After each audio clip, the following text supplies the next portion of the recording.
So, according to Karen from 1982, he has a model of cohesion that explains factors affecting the cohesion.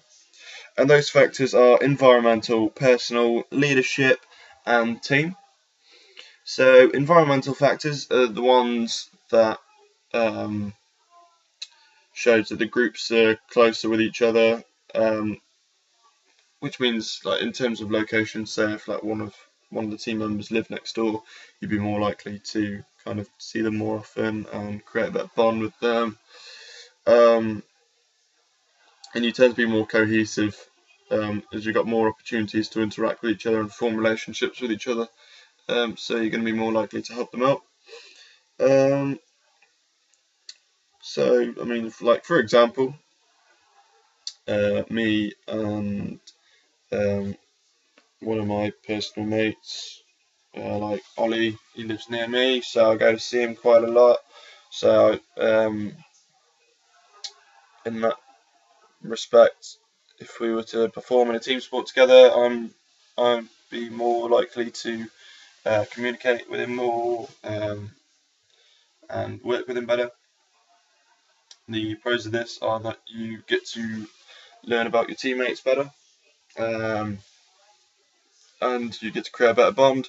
But also the cons of this could be that because you get so comfortable with each other that you might start bickering and creating conflict, which obviously isn't good.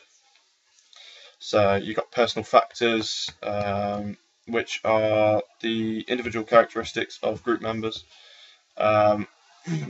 So if players are motivated to achieve group's aims and objectives, they have similar backgrounds, similar attitudes and opinions to the same sport that you're doing, they're committed as much as you, and you kind of share things with them, like even simple things like religion and stuff like that. If you share your same beliefs and everything like that, and same objectives and aims, then you're more likely to have a better satisfaction within the group and among the group members. And you're more likely to be cohesive between everyone. I guess the cons of this are that if someone doesn't really relate to you in any way, there could be some sort of struggle between you. Maybe, like, for example, you got Frankie, who he's Italian. I mean, he's a good lad and everything, but because I'm closer with other people, I'm more likely to talk to them than to talk to Frankie. And I've got nothing against him. It's just because I've been closer with my other mates, so I'd be less likely to be as cohesive with him as my other friends. And obviously the cons of that are that you don't get to know them as much, because you're talking to the people that you relate to more, which could kind of then maybe result in conflict because you might be seen as ignoring him or something like that. Something kind of like along those lines. But the pros of this are the people that you do relate with, you'll create a strong bond with them, and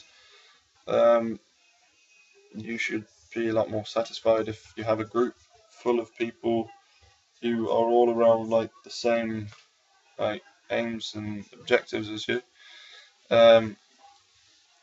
So yeah, that's for personal factors. You got leadership factors, which are the different leadership styles, behaviours, communication styles, and the compatibility of the coaches and athletes' personalities.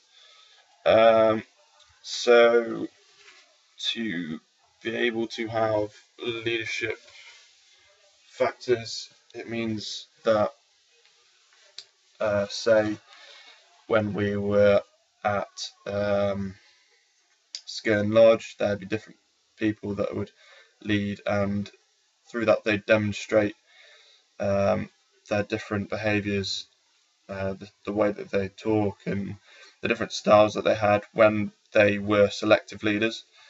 And you'd learn about how they'd lead, if they were an effective leader or not. And kind of through then, we kind of decided who would be the best person if we were to pick again for certain activity or whatever.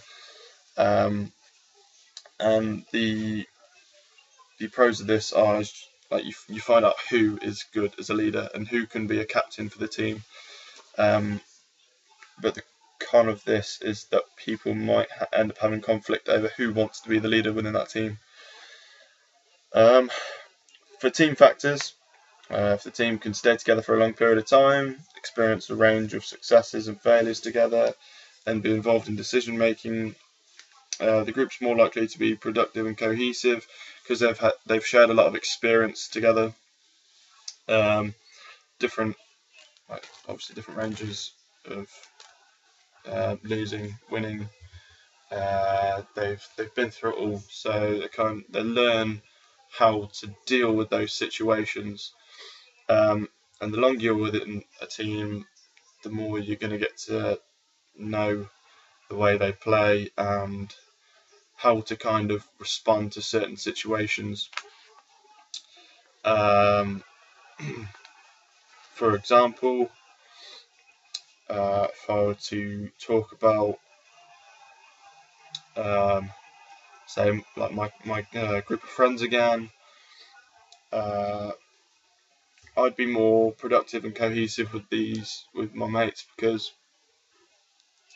I've been with them for longer, so I kind of know how they work and how to motivate them, because if they start to fail, then I kind of know how to say, look, come on, just at least try, or I know how to pick them up and